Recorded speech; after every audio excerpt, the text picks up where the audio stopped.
All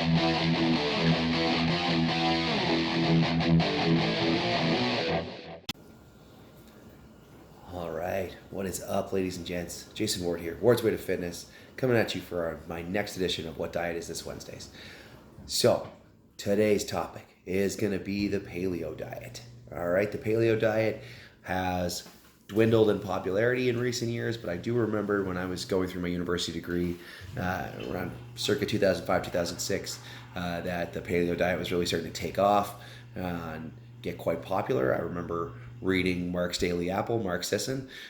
He has podcasts and everything now. It's great stuff if you're interested. And learning about the Paleo Diet at that time was interesting. So I tried it out, one of the many different dietary styles I've tried over the years, and kind of trying to figure out what diet works best for me, what was going to work well for clients as I progressed through my personal training career. So the whole idea with the paleo diet is sometimes it's referred to as the primal diet or ancestral way of eating. And the idea here is that we're eating like our ancestors would have eaten. And there is some disagreement as to what this might mean. There are those who believe that this is going to be more like starchy vegetables, potatoes and grains and stuff like that. And then there are those who believe that that should be more animal-based and some fruits and vegetables, nuts and seeds. Basically, they would have been seasonally available. And it's difficult to say who's right, who's wrong, because we can't, hop in that DeLorean, travel back in time, and check out what our ancestors were doing. And the other thing is that, it might depend on where your ancestors were on Earth as they have moved through the generations.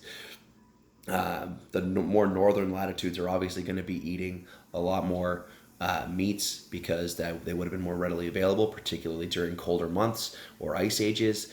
And then as you move closer to the equator, you would have had more access to fruits and vegetables year round as opposed to just seasonally. So where your ancestry came from might have a huge impact on how you should approach your paleo diet if it's one that you want to try out. But the basis is that it is all minimally processed whole foods, right? You avoid dairy. We're going to eat mostly meat, fruits, vegetables, that sort of thing. All right. So that's the paleo diet in a nutshell. And then let's talk a little bit about pros and cons. So some of the things that I like, some of the things I don't like, and we'll do a little verdict at the end. All right. So pros.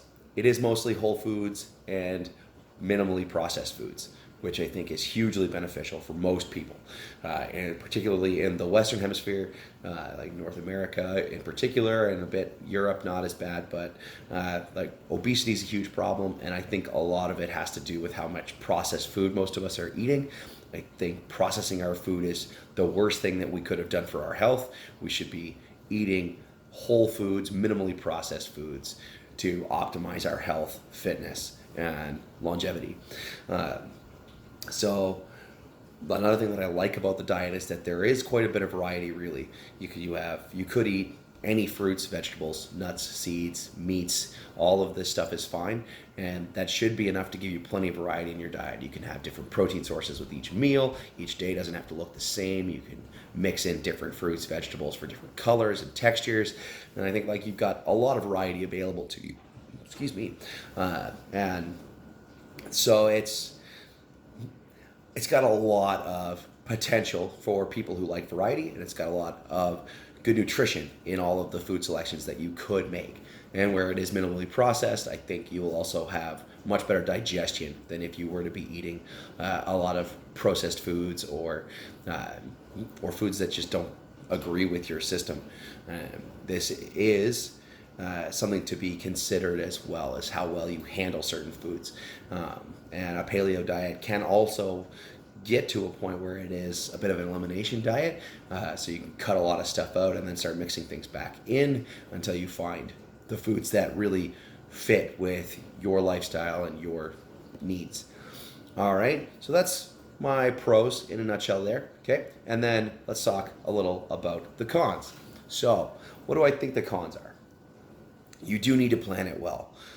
If you're not looking at how each of the foods affects you. And, again, in terms of digestion, maybe some foods you don't digest well, you should probably avoid those.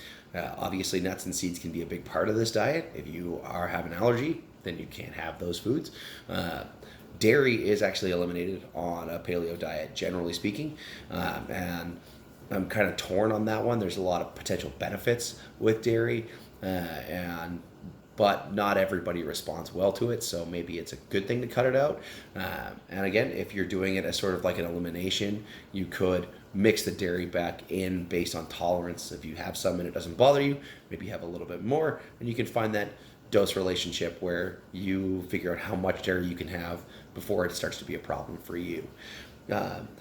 This sort of dietary style can be a bit socially isolating as well, because most of the time people are going to have cakes and cookies and candies at events that you may be wanting to go to with your friends, and so you might feel like you can't go to these events because you might feel pressured to eat these foods and they're not a part of your dietary style.